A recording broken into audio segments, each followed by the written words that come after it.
भाई मानत न मन मोरा साधो, मानत न मन मोरा रे। बार बार मैं ये समझाऊं जग में जीवन थोड़ा रे। बार बार मैं ये समझाऊं जग में जीवन थोड़ा रे। मानत न मन मोरा साधो,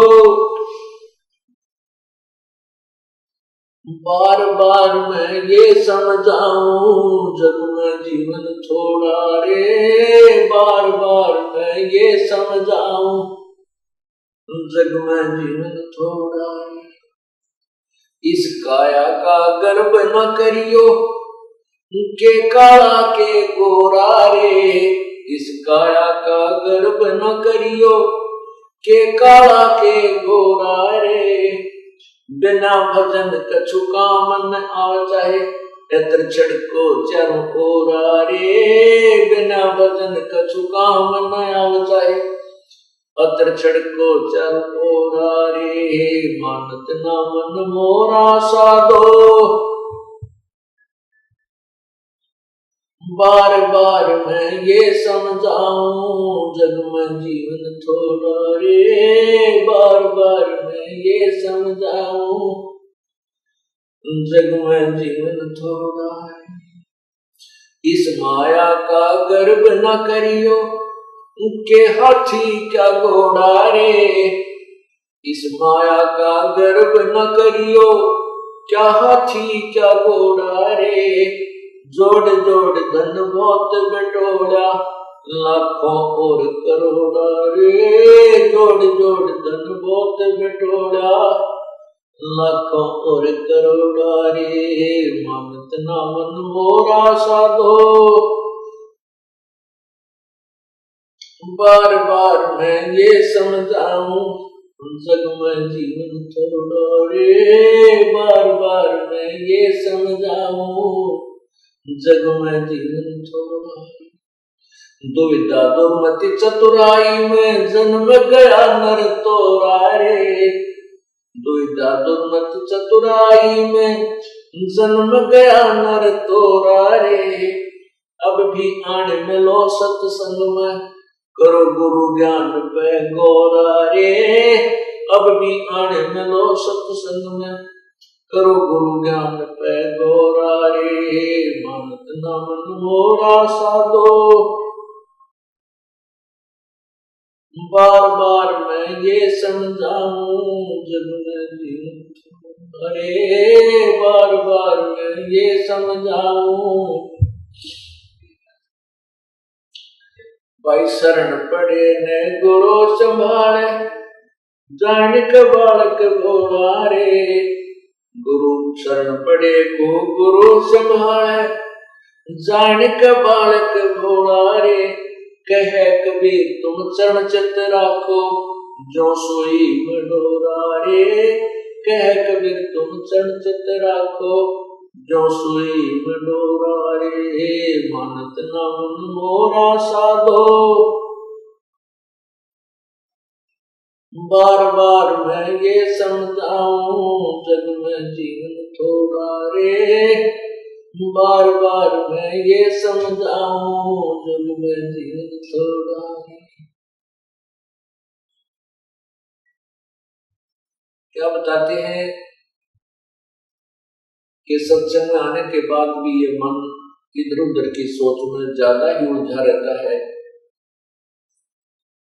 उसको याद दिला जाता है कि इस काया का गर्व न करिए, भाई के काला के गोरा रे। ये जो मिट्टी का बना हुआ, ये 5 तत्वों से बना हुआ पुतला है, इसके अंदर झांक कर जरा सा देखें तो ये कुछ भी वस्तु नहीं है। इसकी शरीर की नाड़ियों में खून घूम रहा है, रक्त चल रहा है, मांस हड्डियों के ऊपर मांस लपेट रखा है, अंदर शरीर में थूक, टट्टी, पेशाब और सारा गंध भरा पड़ा है। हमारे शरीर की क्या स्थिति है? जैसे आपने एक्सीडेंट के अंदर कोई कुत्ता मरा हुआ देखा हो रोड के ऊपर, उसकी आंत कितनी दूर तक बिखरी पड़ी होती है, उसके अंदर से टट्टी और पेशाब उसका अलग से पड़ा होता है, और शेष शरीर का जो मांस, हड्डी और चाम तो इधर उधर सड़क के चिपका हुआ होता है।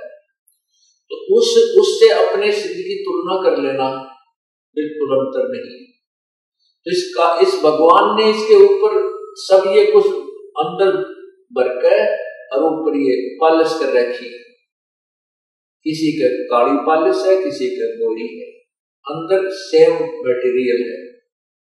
तो यहां बताते हैं, इस काया का गर्व न करियो के काला के गोरा रे, इस काया का गर्व न करियो के काला के गोरा रे, भाई बिना भजन कछु काम न आवे चाहे, एत्र छिड़को चार ओरा रे, बिना भजन कछु काम न आवे चाहे, भजन कछु काम न आवे चाहे, इत्र छिड़को चार ओरा रे। इस शरीर के ऊपर कितना तो बढ़िया पाउडर छिड़क लो, कितना सुगंधित वस्तु तेल इसका मालिश कर लो, कोई बात नहीं, भाई सफाई शरीर की आवश्यक होती है, नहाना है, साबुन ला लो, वो बात अच्छी है। लेकिन भगवान नहीं भजा, परमात्मा को याद नहीं किया, तो इस मिट्टी का कोई लाभ नहीं, ये व्यर्थ है।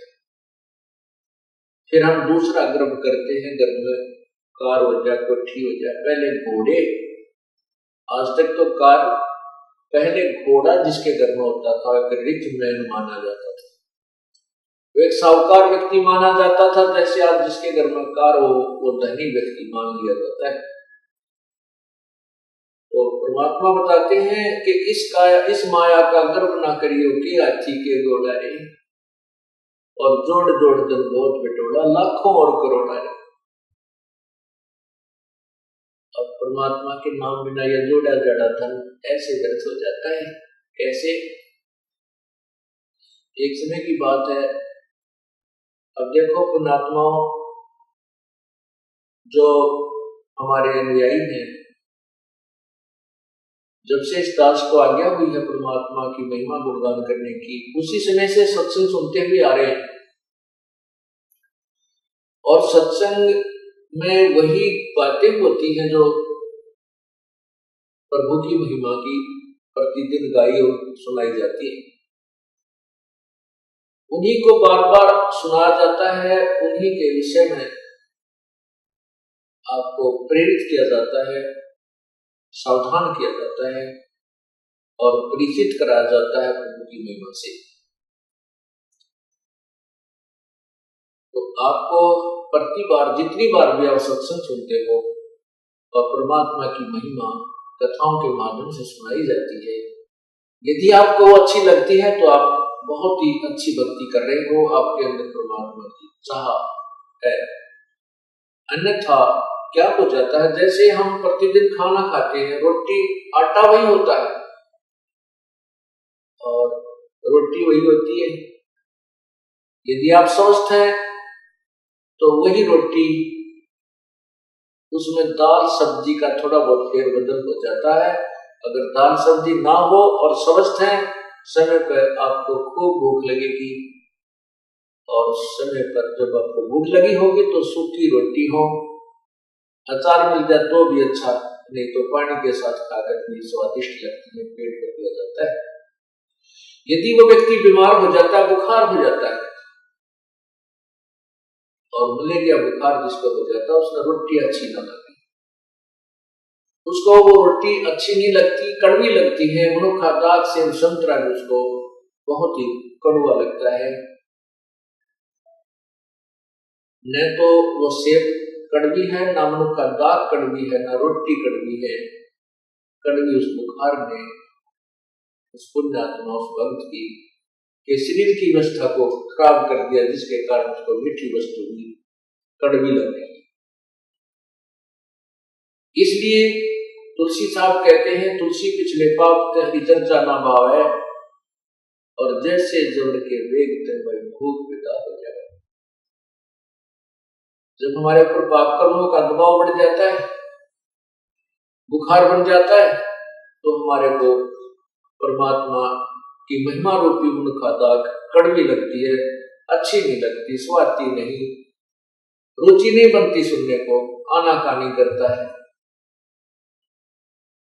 और जिस समय ये बुखार उतर जाता है, जिस समय उसका रोग बुखार जबर उतर जाता है, फिर वही व्यक्ति उन्हीं रोटियों को, चाहे लुखी मिल जाए, सूखी मिल जाए, नमकीन हो, सब्जी मिले चाहे ना मिले, उनको रुचि कर खा जाता है, क्योंकि वो स्वस्थ है।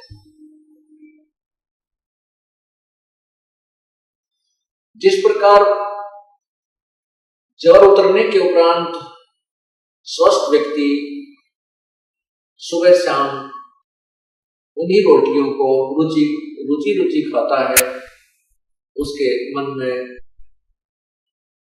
रुचि नहीं बनती, तो वह स्वस्थ है। इसी प्रकार जिस समय आपके पाप कर्म सत्संग में आने से नरम हो जाएंगे, बदन शिवन से कम हो जाएंगे, आपको परमात्मा की चर्चा इतनी स्वादिष्ट लगेगी कि आप बेसब्रे हो जाओगे। आपको चाहे 100 किलोमीटर पर जाकर भी सत्संग सुनना पड़े, 400 किलोमीटर भी जाना पड़ जाए, आपको ऐसी भूख लगेगी, आप पहुंच जाओगे, क्योंकि आपके वो पाप कर्म समाप्त हो चुके हैं, जो जिन्होंने आपके मन में, आपकी आत्मा में बुखार बना रखा था, जोर बना रखा था। आप स्वस्थ हो गए, आपकी आत्मा स्वस्थ हो गई है। अब इसको राम नाम की चर्चा की भूख लगती है। तो जैसे भी जो भी प्रतिदिन खाना हम खाते हैं, प्रतिदिन अच्छा लगता है, तो हम स्वस्थ हैं। और जिस दिन अरुचि होगी, समझो बीमार हो जाएंगे। उसका ट्रीटमेंट क्या है, उसका उपचार क्या है? उपचार यही है कि उस रोग को खत्म करने के लिए कड़वी गोलियां ही खानी पड़ती है। गोलियां, दवाई, औषधि कड़वी होती है, और चाहे रुचि ना हो औषधि खाने की, कड़वी भी लगती हो, खानी ही पड़ती है। और कड़वी औषधि खाने से रोग कट जाता है। इसी प्रकार आपने कभी कभी सत्संग सुनते सुनते रुचि बन जाती है कि ये कथा तो हमने सुन रखी है, तो समझो आप बीमार हो गए। आपके अंदर पाप कर्मों का कोई दबाव कहीं ना कहीं से बन चुका है, और यदि आपके अंदर गदगद होती है, चाहे आपने 100 बार सुन रखी है, 1000 बार सुन रखी है कथाएं, और उतनी ही रुचि कर, और रुचि कर क्या उसको सुनने के बाद फिर रोम रोम खड़े हो जाते हैं, जैसे कितनी बार सुने, क्योंकि वो तो हर बार सुनने और हर बार याद रखने की बातें हैं। फिर आपकी भक्ति, आपका जो ज्ञान है वो स्वस्थ है, आप ठीक चल रहे हैं।